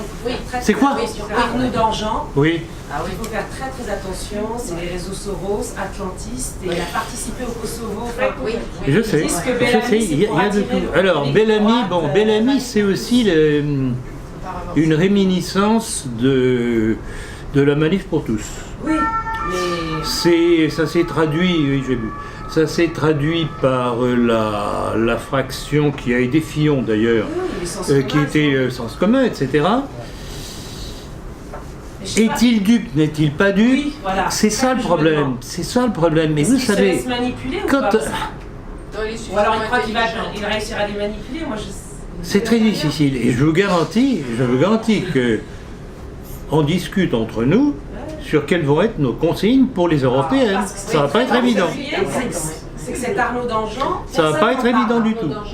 Dans les médias, personne n'en parle. Non, mais de toute façon, pour vous mettre déjà à l'aise, et préparer le terrain, la préoccupation première et unique sera faire que Macron ait le moins de votes possible. Mais ils tricheront s'ils en Alors, même si on doit faire confiance à un tel et un tel, on l'aura peut-être et probablement. Mais article premier et unique, empêcher Macron d'avoir une majorité. Il faut que cet homme plonge, de n'importe quelle façon. On n'est pas des romantiques, nous sommes des pragmatiques. Pas la même chose. Non, attendez, monsieur avant. Concernant M. Bellamy, en fait, j'ai cru comprendre qu'il se déclarait à titre personnel opposé à l'avortement, mais qu'à titre politique, il ne le défendrait pas. J'ai vu aussi, je sais, j'ai vu aussi, mais écoutez, rien ne vous empêche de lui écrire et lui poser la question. Fort bien, mais je ne sais qu'attendre d'un tel personnage dans ces cas. Ils le font tous, hein. Moi j'avais juste une question pour rester dans le même sujet. Qu'est-ce que vous avez pensé du Dupont-Aignan qui a sucré Monsieur Poisson Je voulais avoir votre avis sur ça, ça m'a fait rire quand même. Bon, de toute façon, Poisson, j'y ai jamais cru. Oui, non, mais voilà. Mais, parce que, bon, plus de sioniste, il a fait sa petite révérence. Un de plus. Non, mais vous voyez que même Nicolas Dupont-Aignan, même ça, alors qu'il ne représente rien, il arrive à sucrer, quoi. C'est la honte. Je sais pas quel est le problème entre eux. Je sais pas si on connaît tout. C'était pour mieux rapprocher le lobby LGBT, puisque dans ces têtes de liste, ils en sont de mèche. Ouais, c'est possible. C'est possible. Bon, de toute façon, j'ai aucune confiance en Dupont-Aignan. Tout de même, petite réserve. Il m'a agréablement surpris parce que ça a été un des plus durs relativement contre Macron. Enfin, il est gaulliste comme c'est pas permis. Républicain comme c'est pas permis, mais même s'il était le mieux possible, et sur le plan électoral, il ne servirait à rien de voter pour lui. C'est pas lui qui va enlever des voix à Macron. Ne m'allumez pas sur ce sujet. Il était très rigolo avec ses petites menottes au débat. Il avait des menottes pour présenter. Écoutez, moi je veux bien, je suis tout à fait pour le Frexit, c'est évident. Mais enfin, au nom de quoi? De quoi se recommande-t-il? Des grands ancêtres? De Clémenceau? De Gaulle? De la République? Ah bon? Et comment il arrive demain au pouvoir? Comment est-ce qu'il gouverne? Au nom de quel principe? Ça sert à rien. Il ne fait que de l'agitation avec le Frexit, c'est tout. C'est sa seule raison de relatif succès. Et moi j'avais une question par rapport à toutes les trahisons du peuple anglais, de la nation anglaise. C'était un débat qu'on avait entamé, est-ce qu'on peut considérer encore la nation anglaise, donc le Royaume-Uni, bon pas l'Irlande, mais comme une nation européenne, à travers toutes les trahisons qu'elles ont fait? Ça n'a jamais été. Oui, non, mais Ça n'a jamais été. La politique constante de l'Empire britannique a été de dresser les grandes puissances européennes continentales les unes contre les autres. On est bien d'accord. Donc maintenant, en vrai, on devrait tous... Ils ont réussi à faire que l'Angleterre, ayant été de tout temps notre ennemi numéro un, se devienne l'Allemagne. Parce qu'ils ont réussi. Et alors, on m'a posé la question ce matin, lors de notre entretien, que pensez-vous du Brexit et de ses longueurs, ses répétitions? Et vous savez ce que j'ai répondu? Ils font la pute. La pute. Écoutez, c'est pas la première fois. L'Angleterre, au sein de la communauté européenne, bénéficie de choses que les autres pays européens ne bénéficient pas. Ils ont gardé leur monnaie, etc., etc. Est-ce qu'ils ne font pas plutôt comme Sarkozy, avec le traité de Lisbonne, c'est-à-dire qu'à fait dans la durée, puis à la fin, se dire bon, le peuple il veut plus le Brexit, allez, on... Alors, il y a ça aussi de la part de toute une tendance, notamment centrée sur la City, c'est évident. Mais je pense aussi très probablement de la part de Theresa May et de ses partisans, c'est le petit jeu. On va faire le Brexit dur. Les Européens, non, il faut... Non. Ah ben écoutez, oui, il faut qu'on discute, mais j'ai besoin d'un peu plus de temps. Et voilà, toc, et toc, et toc, et toc, et on fait monter les enchères. Donc, peut-être que ma thèse est fausse, j'en sais rien. Donc, attendons de voir ce que les Anglais obtiendront, éventuellement, et on verra si ma thèse est exacte ou pas. Mais je n'ai aucune confiance dans l'honnêteté des Anglais. Alors là, je ne sais pas qui a inventé le fair play anglais, mais il faudrait le fusiller celui-là.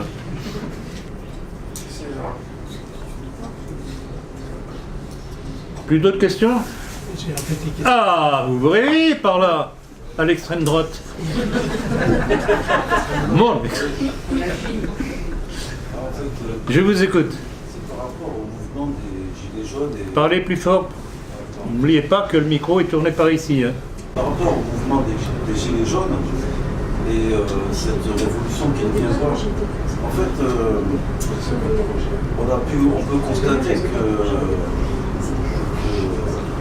la franc-maçonnerie, avec la République, a réussi à faire en sorte que la plupart une grande partie de la population devienne athée et matérialiste. Ah, c'est certain. Voilà. Peut-être que ça prendrait une révolution, aurait plus d'impact si la population en général se retournait vers Dieu avant d'entamer. Ah, excellente question. Est-ce que vous pouvez répéter la question parce qu'on n'a pas du tout entendu ici? Tout simplement. Levez-vous, monsieur. Tout simplement, une révolution aurait plus, ou un mouvement comme les Gilets jaunes aurait plus d'impact s'il y avait une dimension spirituelle. Alors que si on se bat pour des intérêts, oui, non, je comprends, mais non, vous avez raison. C'est évident. Voilà. Alors que si Dieu, en plus je suis musulman, je veux dire pour les chrétiens, si les chrétiens retournent remplir les églises avant de faire une révolution, ça aurait sûrement plus d'impact que si on se battait pour notre récupération. Oui, c'est juste. Oui. On est bien d'accord, mais la situation... Avec l'église que nous avons... Ah oui, exactement. Alors là, c'est pas avec François qu'on va y arriver. Le pape est franc-maçon. Comme voulez-vous que ça puisse... Chaque semaine, il y a des églises qui sont... C'est effrayant. Il en vient à dire que le diable n'existe pas. À quoi ça a servi la langue? Non, vous avez raison, mais c'est la situation telle qu'elle est. Donc il faut faire avec et comment arriver à réveiller le peuple. C'est ça. Et c'est l'objet de ma conférence aujourd'hui. Comment arriver à réveiller le peuple. Oula, révolutionnaire comment c'était le premier, c'était le premier révolutionnaire. Quelque part. Bien sûr. Parce que Mais les femmes, quand elles s'y mettent, elles sont dangereuses. Monsieur Logan, je vais vous donner une anecdote. Ce matin, j'étais au tribunal de grande instance de Nanterre parce que j'ai un ami qui avait entarté Éric Coqueret parce qu'il avait fait venir des migrants à la basilique Saint-Denis. Et comment dire, en gros, c'était très intéressant parce qu'en fait, Éric Coquet, il disait la France Insoumise, c'est pas un parti d'extrême gauche, ceci, cela. Et son avocat, il a trouvé intéressant de dire que Jésus était le tout premier migrant. Et que s'il était venu en France, c'est pas la première fois que j'entends ça. Il aurait été heureux d'être accueilli à la basilique Saint-Denis par des gauchistes. Non, mais cet épiscopat, c'est à vomir. C'est un. Non, c'était l'avocat d'Éric Coquet. Et ce monsieur osait dire qu'il avait des descendants chevaliers qui avaient participé aux croisades. C'est là où on se rend compte de leur race. Oui, il y a un petit problème là. Bon, autre question? Si vous voulez que je vous dédicace des livres, eh bien, précipitez-vous. Merci à vous. Merci à